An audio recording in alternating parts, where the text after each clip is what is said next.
ನೀನೇ ಅಲ್ವಾ ಈ ಕೆಲಸ ಮಾಡಿರೋದು? ಅದೇನು ಸಂಪದಾಗೆ ಮತ್ತೆ ಹೊಡಿತಿದ್ದೀರಾ?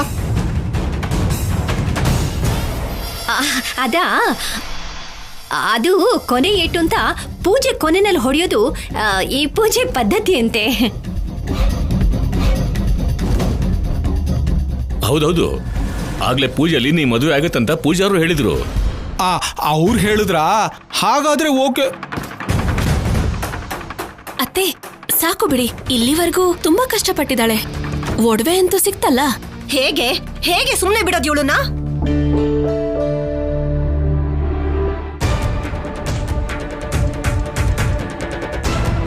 ಅಯ್ಯೋ ಸಂಪದ, ಅಮ್ಮ, ಅಯ್ಯೋ ಸಂಪದ ಸಂಪದ ಸಂಪದ ಸಂಪದ ಸಂಪದ, ಹೋಗು ಆಯಿಂಟ್ಮೆಂಟ್ ತಗೊಂಡ್ ಬನ್ನಿ. ಸಂಪದ,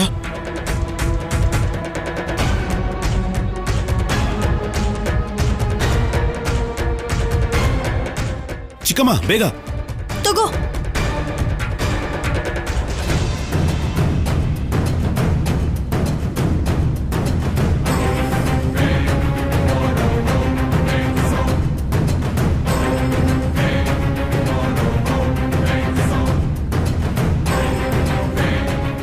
ಅಯ್ಯೋ ಸಂಪದ,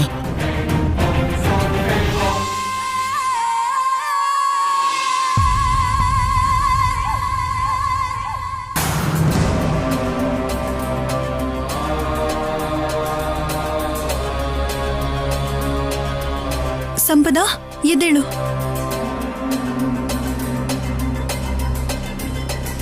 ಆಹಾ,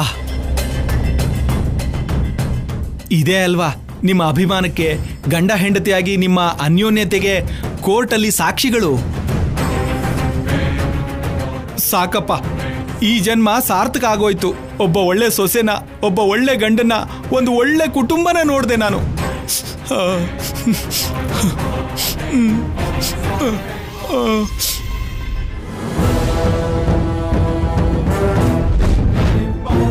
ಅವಳ ಕಾಲಿಗೆ ನೀನ್ ಯಾಕೋ ಆಯಿಂಟ್ಮೆಂಟ್ ಹಚ್ತಿದ್ಯಾ? ಎದ್ದೇಳು.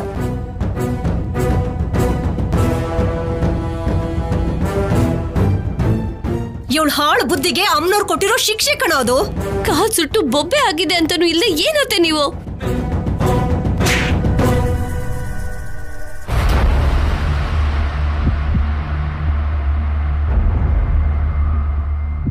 ಏನೇ ಧ್ವನಿ ಜೋರಾಗಿದೆ?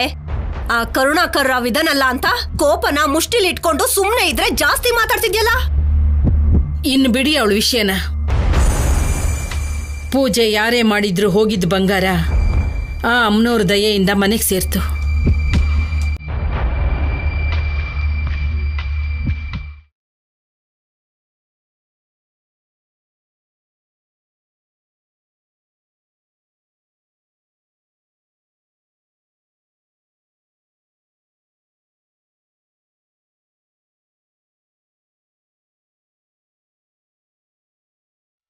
ಏನೋ ಆಫೀಸರ್ ಹಾಗೆ ನೋಡ್ತಿದ್ದೀರಾ? ಸಂಪದ ನಿನ್ನ ಕೆಂಡದ ಮೇಲೆ ತಳ್ಳಿದ್ದು ನೆನಪಾಗ್ತಿತ್ತು. ನನಗೂ ಆ ಕ್ಷಣ ನೀವು ನನ್ನ ನೋಡಿದ ಆ ನೋಟನೇ ನೆನಪಾಗತ್ತೆ. ಒಂದು ಕ್ಷಣ ನನ್ನ ಹೃದಯನೇ ನಿಂತು ಹೋಗಿತ್ತು ಕಲ್ಯಾಣಿ. ದೇವರ ದಯೆಯಿಂದ ಸದ್ಯ ಏನೂ ಆಗಿಲ್ಲ. ಅದಕ್ಕೇನಾ ತೊಂದರೆಗಳಿಂದ ಹುಷಾರಾಗಿ ಹೊರಗೆ ಬಂದ ನನ್ನನ್ನು ಬಿಟ್ಟೋಗಿದ್ದ ಹೆಂಡತಿಗೆ ಪಾದಪೂಜೆ ಮಾಡ್ತಿರೋದು? ಸಂಪದಾನ ಎಷ್ಟು ಜೋಪಾನವಾಗಿ ಹಿಡ್ಕೊಂಡ್ರಿ, ಎಷ್ಟು ಹುಷಾರ ಕೈಯಲ್ಲಿ ಎತ್ಕೊಂಡ್ ಬಂದ್ರಿ, ಎಷ್ಟು ಪ್ರೀತಿಯಿಂದ ಅವಳ ಕಾಲಿಗೆ ಆಯಿಂಟ್ಮೆಂಟ್ ಹಚ್ಚಿದ್ರಿ. ಇದೆಲ್ಲ ನೋಡ್ತಿದ್ರೆ ನನಗೇನೂ ಆಗ್ಲಿಲ್ಲ, ಆದ್ರೆ ನಿಮ್ಗೆ ಏನೋ ಆಗಿರೋ ತರ ಅನ್ನಿಸ್ತಿರೋದು. ಏನು ಮಾಜಿ ಹೆಂಡತಿ ಮೇಲೆ ಮನ್ಸಾಗಿರೋ ಹಾಗಿದೆ? ಹಾಗಾದ್ರೆ ನಾನು ನಮ್ಮಮ್ಮನ ಮನೇಲೇ ಇರ್ಬೇಕೇನೋ. ಏನ್ ಕಲ್ಯಾಣಿ ಹಾಗೆ ಮಾತಾಡ್ತಿದ್ಯಾ? ನನ್ನನ್ನೇ ಅನುಮಾನಿಸ್ತಿದ್ಯಾ? ಮತ್ತೆ ಕಣ್ಣಲ್ಲಿ ಕೆಲವೊಂದನ್ನ ನೋಡ್ದಾಗ ನಂಬಲೇಬೇಕಾಗತ್ತೆ. ಏನ್ ಮಾಡೋದು? ಏನು ಗೊತ್ತಿಲ್ದೇ ಇರೋ ಹಾಗೆ ಮಾತಾಡ್ತಿದ್ಯಲ್ಲ ಕಲ್ಯಾಣಿ. ಆ ಕರುಣಾಕರ್ ರಾವ್ ಇದಾನೆ ಅಂತಾನೆ ನಾನು ಅದನ್ನೆಲ್ಲ ಮಾಡ್ಬೇಕಾಗ್ ಬಂತು, ಸಂಪದ ಮೇಲಿನ ಪ್ರೀತಿಯಿಂದಲ್ಲ.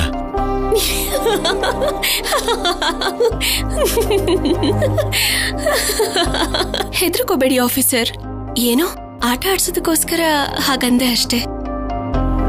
ನಿಮ್ಮೇಲ್ ನಾನು ಅನುಮಾನ ಪಡ್ತಾ ಇದ್ದೀನಿ ಅಂದ್ರೆ ನನ್ ಮೇಲ್ ನಾನು ಅನುಮಾನ ಪಡ್ತಿದ್ದೀನಿ ಅಂತ. ನನ್ನನ್ನೇ ಆಟ ಆಡಿಸ್ತೀಯ ನೀನು? ಏಯ್ ನಿನ್ನ ಏನಾಯ್ತು? ಅಮ್ಮ ಏನಾಯ್ತು ಕಲ್ಯಾಣಿ? ಕಾಲ್ ನೋವು. ಬಾ ಇದಳು ಮೇಲೆ.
ನನ್ನನ್ನೇ ಆಟ ಆಡಿಸ್ತೀಯಾ? ನಿನ್ನ ಇರೋ ಆಫೀಸರ್. ಏಯ್ ಕಲ್ಯಾಣಿ ನಿಂತ್ಕೋ.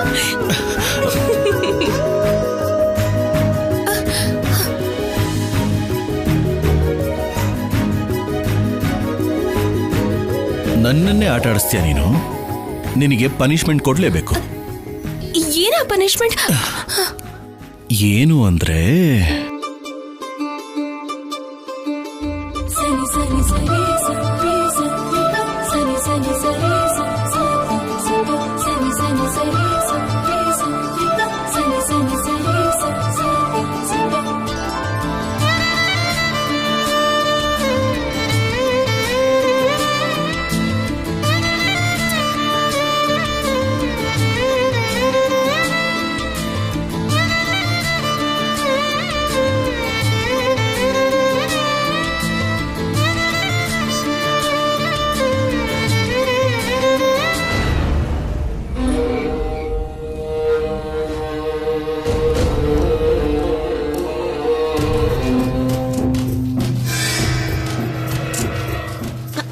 ಸಂಪದ. ಅಮ್ಮ ಬಾ ಕೂತ್ಕೋ ಬಾ.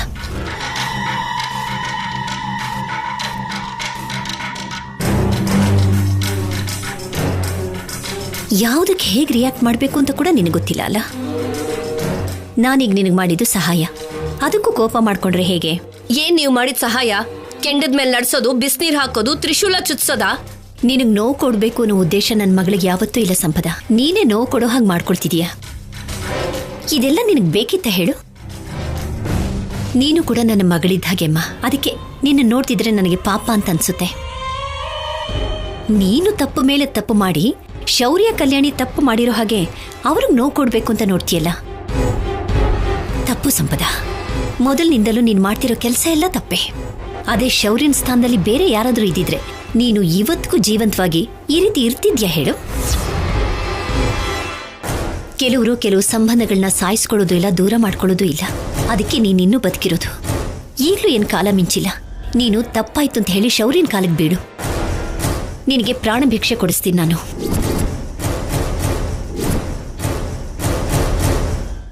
ನೀನ್ ಅಂದ್ಕೊಂಡ ಹಾಗೆ ಎಲ್ಲಾದ್ರೂ ದೂರ ಹೋಗಿ ಸಿದ್ದು ಜೊತೆ ಜೀವನ ಮಾಡ್ಕೊಂಡು ಸಂತೋಷವಾಗಿರಬಹುದು. ನಾನು ಎಲ್ಲಿಗೆ ಹೋಗ್ಬೇಕು? ಯಾರು ಯಾರಿಗೆ ಕ್ಷಮಾಪಣೆ ಹೇಳ್ಬೇಕು ಅನ್ನೋದನ್ನ ನಾಳೆ ಕೋರ್ಟಲ್ಲಿ ಗೊತ್ತಾಗುತ್ತೆ. ಆದ್ರೂ ಕರುಣಾಕರ್ ರಾವ್ ಮುಂದೆ ನೀವೆಲ್ರೂ ಚೆನ್ನಾಗಿ ಒಳ್ಳೆಯವ್ರ ಹಾಗೆ ನಟಿಸಿದ್ರಿ ಅಲ್ವಾ? ಆ ವಿಡಿಯೋ ಏನಾದ್ರೂ ಕೋರ್ಟ್ಗೆ ಹೋದ್ರೆ ನೀನ್ ಇದೇ ರೀತಿ ಇಲ್ಲೇ ಇರ್ಬೇಕಾಗಿ ಬರುತ್ತಲ್ವಾ? ಓ, ನೀವ್ ಆ ರೀತಿ ಕನಸು ಕಾಣ್ತಿದ್ದೀರಾ? ನಾಳೆ ನಿಮ್ಮೆಲ್ಲರಿಗೂ ಕೋರ್ಟಲ್ಲಿ ಶಿಕ್ಷೆ ಆಗೋ ಹಾಗೆ ಮಾಡ್ತೀನಿ. ಹಾಗೆ ಮಾಡೋದಕ್ಕೆ ಯಾವ ವಿಡಿಯೋದಲ್ಲೂ ನಾವು ನಿನಗೆ ನೋವು ಕೊಟ್ಟ ಹಾಗೆ ರೆಕಾರ್ಡೇ ಇಲ್ವಲ್ಲಮ್ಮ. ನಿಮ್ಮೆಲ್ಲರ ನಟನೆ ಕೋರ್ಟಲ್ಲಿ ಜಡ್ಜ್ ಅವ್ರ ಮುಂದೆ ಹೋಗದೆ ಇರೋ ಹಾಗೆ ಹೇಗ್ ಮಾಡ್ಬೇಕು ಅಂತ ನನಗೆ ಗೊತ್ತಲ್ಲ. ನನಗೆ ಹಿಂಸೆ ಕೊಟ್ಟಿದ್ದೀರಾ, ನನ್ನ ಸಿದ್ದುಗೆ ತುಂಬಾ ಕಷ್ಟ ಕೊಟ್ಟಿದ್ದೀರಾ ಅಂತ ನಿಮ್ಮನ್ನ ಅಷ್ಟೇ ಈಸಿಯಾಗಿ ಸುಮ್ಮನೆ ಬಿಡ್ತೀನ? ಗೇಟ್ಗೆ ಎದುರೆಟ್ ಕೊಟ್ಟೆ ಕೊಡ್ತೀನಿ.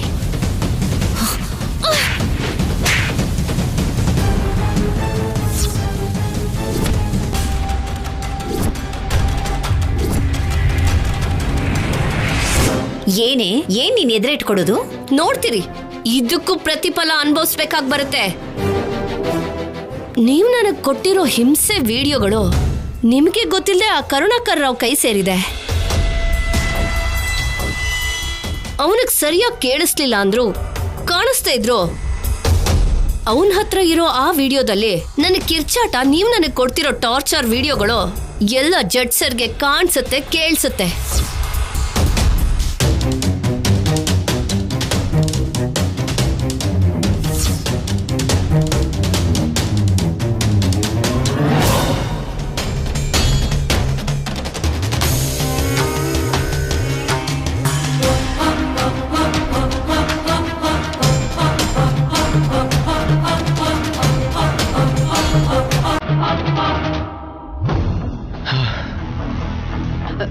ಏ ಸಿದ್ದು, ಎಲ್ಲಿ ಆ ಒಡವೆ ಎಲ್ಲ ಕೊಡು.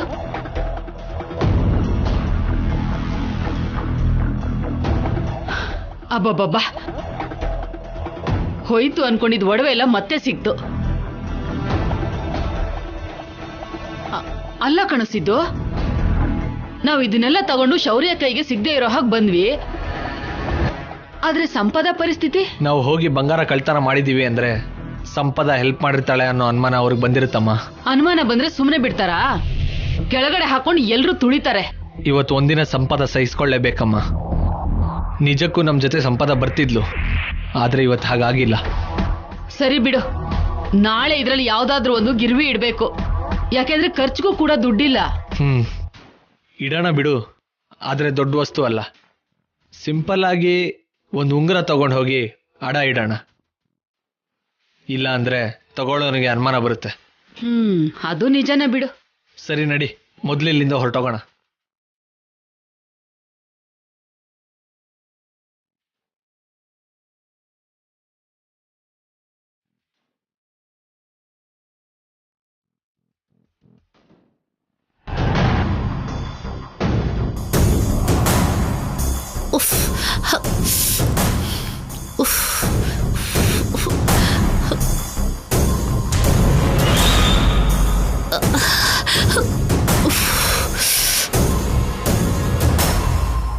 ಓ ಸಂಪದ ಇಲ್ಲಿದ್ಯಾ? ಮನೆ ಪೂರ್ತಿ ಹುಡುಕ್ದೆ ನಿನ್ಗೋಸ್ಕರ. ನೋಡ್ದ್ಯಾ ಸಂಪದ, ಆ ಕಲ್ಯಾಣಿಯವರು ಎಂತ ಏಟ್ ಕೊಟ್ರು? ಅವ್ರ ಮಾತನ್ನ ಕುರುಡ್ರ ಹಾಗೆ ನಂಬಿದ್ವಿ. ಅದೇ ನಾವು ಮಾಡಿದ ದೊಡ್ಡ ತಪ್ಪು. ಮನೇಲಿ ಎಲ್ರು ನನ್ನ ಪೆದ್ದಿ ಅಂತಂತಾರೆ. ನೀನು ನನ್ಗಿಂತ ದೊಡ್ಡ ಪೆದ್ದಿ ಅಂತ ಇವತ್ತೇ ಅರ್ಥ ಆಗಿದ್ದು. ಚಿಕ್ಕಮ್ಮ,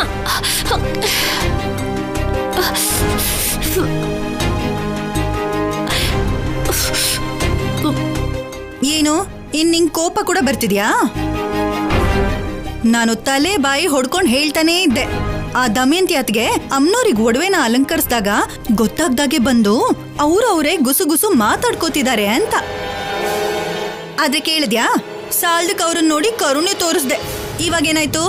ಅಂಗಾಲೆಲ್ಲ ಸುಟ್ಟು ಬೊಬ್ಬೆ ಬಂದಿದೆ, ಆ ನಾಲ್ಗೆ ಬೇರೆ ಗಾಯ ಆಗಿ ಉರಿತಿದೆ.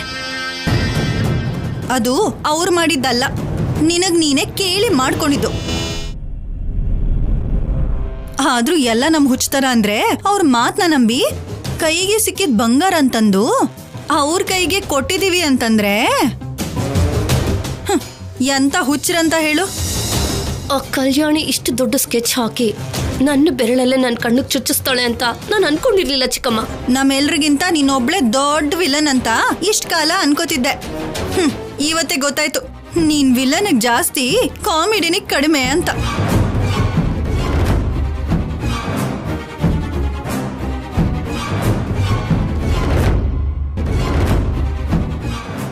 ಒಟ್ನಲ್ಲಿ ಶೌರ್ಯ ಕಲ್ಯಾಣಿ ಬುದ್ಧಿವಂತಿಕೆ ಪುಣ್ಯದಿಂದ ಹೊಸಲ್ ದಾಟಿ ಹೋಗಿದ್ದ ಬಂಗಾರ ವಾಪಸ್ ಮನೆಗೆ ಬಂತು.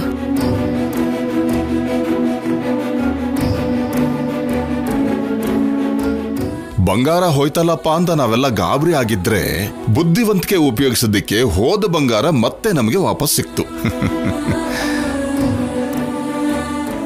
ನನ್ನ ಅದೃಷ್ಟ ಚೆನ್ನಾಗಿದ್ದಿದ್ದಕ್ಕೆ ಹೋಗಿದ್ದು ಬಂಗಾರ ಹೋಗದೆ ಹಾಗೆ ವಾಪಸ್ ಸಿಕ್ಬಿಡ್ತು. ನಿಂದೆ ಅಲ್ಲ, ಎಲ್ರದ್ದು ಸಿಕ್ಕಿದೆ. ನನಗೆ ನನ್ನ ಬಂಗಾರ ಮಾತ್ರ ಮುಖ್ಯ. ನೀನ್ ಹೀಗೆ ಮಾತಾಡ್ತೆ ಅಂತ ಗೊತ್ತಿದ್ರೆ ನಿನ್ ಬಂಗಾರನ್ ಮಾತ್ರ ನಾನು ಅವನಿಗೆ ಸಿಗದೆ ಇರೋವಾಗ ಮಾಡ್ತಾ ಇದ್ದೆ.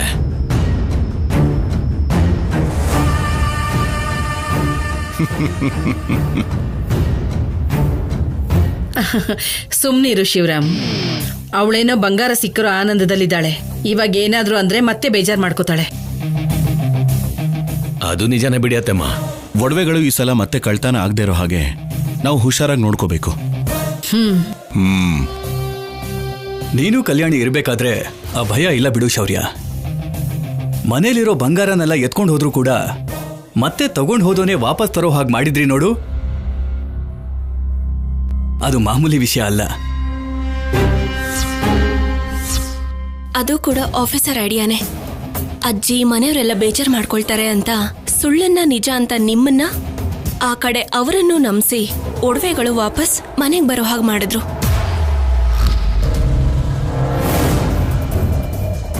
ನೀವಿಬ್ರು ಆ ವಿಷಯ ನಮಗ್ ಗೊತ್ತಾಗದೆ ಇರೋ ಹಾಗೆ ಮಾಡಿ ಒಳ್ಳೆ ಕೆಲಸ ಮಾಡಿದ್ರಿ. ಇಲ್ಲ ಅಂದ್ರೆ ನಾವು ಭಯ ಪಟ್ಕೊಂಡು ಆ ಸಿದ್ದು ಹುಷಾರಾಗೋ ಹಾಗೆ ಮಾಡ್ತಾ ಇದ್ವಿ. ಆ ಸಿದ್ದು ಒಂಟಿಯಾಗಿ ಬಂದಿದ್ರು, ಬರೋದಕ್ ಮಾತ್ರ ಕೆಲವೊಬ್ರು ಸಹಾಯ ಮಾಡಿದ್ದಾರೆ. ಅದಕ್ಕೆ ಅವ್ರ ಬೆರಳಿಂದ ಅವನ್ ಕಣ್ಣಿಗೆ ಚುಚ್ಚಿ ಒಡವೆ ತಗೊಂಡು ಹೋದ ಅವನ್ ಕೈಯಿಂದಾನೇ ಮತ್ತೆ ತಂದಿಡೋ ಹಾಗೆ ಮಾಡಿದ್ದು.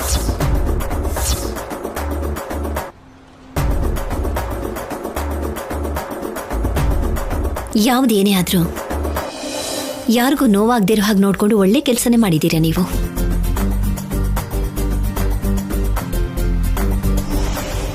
ಯಾರ ವಿಷಯ ಏನು ಆದ್ರೆ ಒಡವೆ ಸಿಗ್ಲಿಲ್ಲ ಅಂತಂದ್ರೆ ಮನೇಲಿ ಯಾರನ್ನೂ ಬದುಕೋಕೆ ಬಿಡ್ತಿರ್ಲಿಲ್ಲ ಈ ನನ್ನ ಹೆಂಡತಿ. ಮತ್ತೆ ಬಂಗಾರ ಹೋದ್ರೆ ಸುಮ್ನೆ ಬಿಟ್ಬಿಡ್ತೀನಾ? ಸರಿ, ಸಿಕ್ಕಿದೆಯಲ್ವಾ, ಈಗ ಆಗಿರೋದ್ರ ಬಗ್ಗೆ ಯೋಚನೆ ಬಿಡಿ.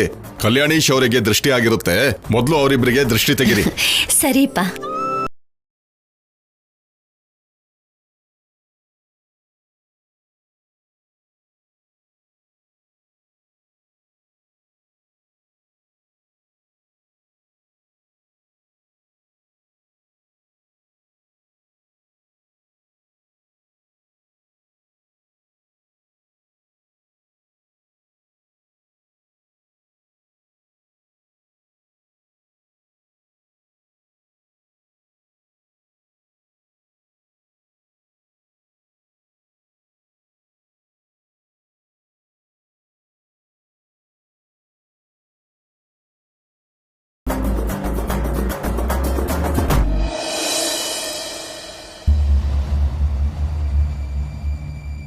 ಕಲ್ಯಾಣಿ,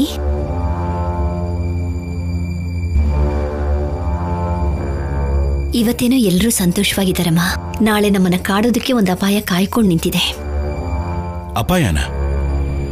ಏನಮ್ಮ?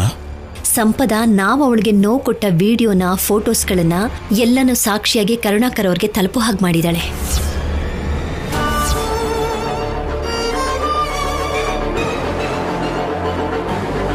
ನೀವು ನನಗೆ ಕೊಟ್ಟಿರೋ ಹಿಂಸೆ ವಿಡಿಯೋಗಳು ನಿಮಗೆ ಗೊತ್ತಿಲ್ಲದೆ ಆ ಕರುಣಾಕರ್ ರಾವ್ ಕೈ ಸೇರಿದೆ. ಅವನಿಗೆ ಸರಿಯಾಗಿ ಕೇಳಿಸ್ಲಿಲ್ಲ ಅಂದ್ರು ಕಾಣಿಸ್ತಾ ಇದ್ರು ಅವನ ಹತ್ರ ಇರೋ ಆ ವಿಡಿಯೋದಲ್ಲಿ ನನ್ನ ಕಿರ್ಚಾಟ, ನೀವು ನನಗೆ ಕೊಡ್ತಿರೋ ಟಾರ್ಚರ್ ವಿಡಿಯೋಗಳು ಎಲ್ಲ ಜಡ್ಸರ್ಗೆ ಕಾಣಿಸುತ್ತೆ, ಕೇಳಿಸುತ್ತೆ.